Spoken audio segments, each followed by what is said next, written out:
दो न्याय अगर तो आधा दो, पर इसमें भी यदि बाधा हो तो दे दो केवल 5 ग्राम। रखो अपनी धरती तमाम, हम वहीं खुशी से खाएंगे, परिजन पर असना उठाएंगे। मित्रों, रामधारी सिंह दिनकर की कविता की ये पंक्ति आप सबने भी सुनी होगी, जिसमें कृष्ण हस्तिनापुर राजसभा में पांडवों के लिए 5 गांव की मांग करते हैं, परंतु दुर्योधन वो 5 गांव भी पांडवों को देने से मना कर देता है। और उसके बाद क्या हुआ ये तो हम सभी जानते हैं। लेकिन मित्रों, क्या आप जानते हैं कि आज के समय में वो 5 गांव कहाँ स्थित हैं और उनके नाम क्या हैं? अगर नहीं जानते तो वीडियो के अंत तक बने रहें। नमस्कार मित्रों, द डिवाइन टेल्स पर आपका स्वागत है। इंद्रप्रस्थ। हस्तिनापुर से निकाले जाने के बाद पांडवों ने इंद्रप्रस्थ को ही अपनी राजधानी बना लिया था। पौराणिक शास्त्रों की माने तो पांडवों ने खांडव प्रस्थ को नष्ट कर दिया था, जहां मौजूदा स्थिति में इंद्रप्रस्थ मौजूद है। माना जाता है कि महाभारत काल में जहां इंद्रप्रस्थ था, आज ठीक उसी जगह दिल्ली का पुराना किला है। भारतीय पुरातत्व सर्वेक्षण के अनुसार पुराना किला यमुना किनारे स्थित था। इस किले के उत्तरी और पश्चिमी किनारों पर भूमि का गहरा दबाव है, जो इस बात का संकेत देता है कि इन किनारों पर नदी से जुड़ी हुई एक चौड़ी खाई मौजूद थी और किले में मुख्य भूमि से किले को जोड़ने वाले एक उपसेतु के जरिए पहुंचा जाता था। पुराना किला प्राचीन टीले पर स्थित है, जिसमें शायद महाभारत के इंद्रप्रस्थ नगर के खंडर छिपे हैं।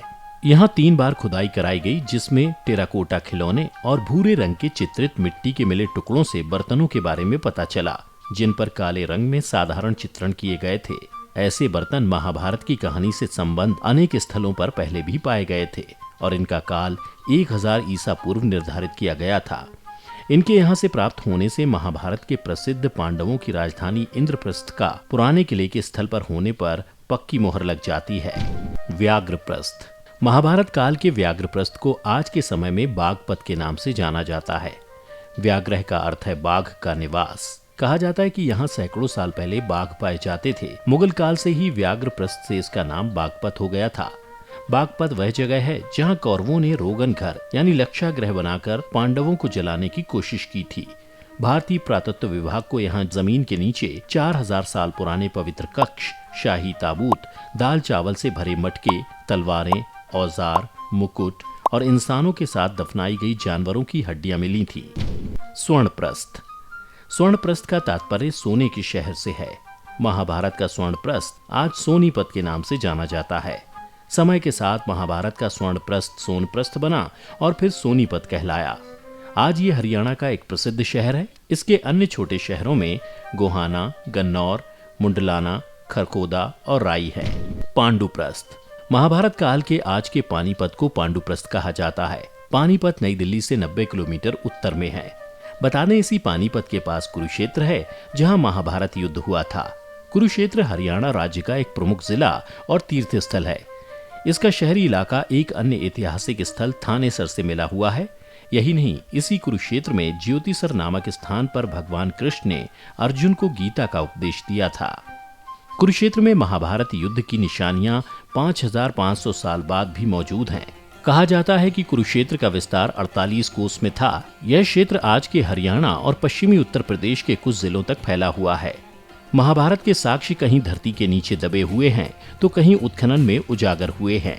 तिलप्रस्थ। तिलप्रस्थ नाम का यह गांव आज तिलपत के नाम से जाना जाता है। यह हरियाणा के फरीदाबाद जिले का एक कस्बा है। मुगलों के शासनकाल में भी तिलपत गांव तिलपतगढ़ी के नाम से एक रियासत थी। इस गांव के भूगर्भ से महाभारत से भी पहले की प्राचीन सभ्यता और संस्कृति मिलती है। द्वापर युग में जब पांडवों ने इस सुंदर नगर इंद्रप्रस्थ का निर्माण किया, तब उस समय तिलपत गांव इंद्रप्रस्थ राजधानी के अधीन था। इस इतिहास के 5 मुख्य गांव थे, जिनमें से एक तिलप्रस्थ भी है। इनमें तिलपत गांव सबसे प्राचीन है।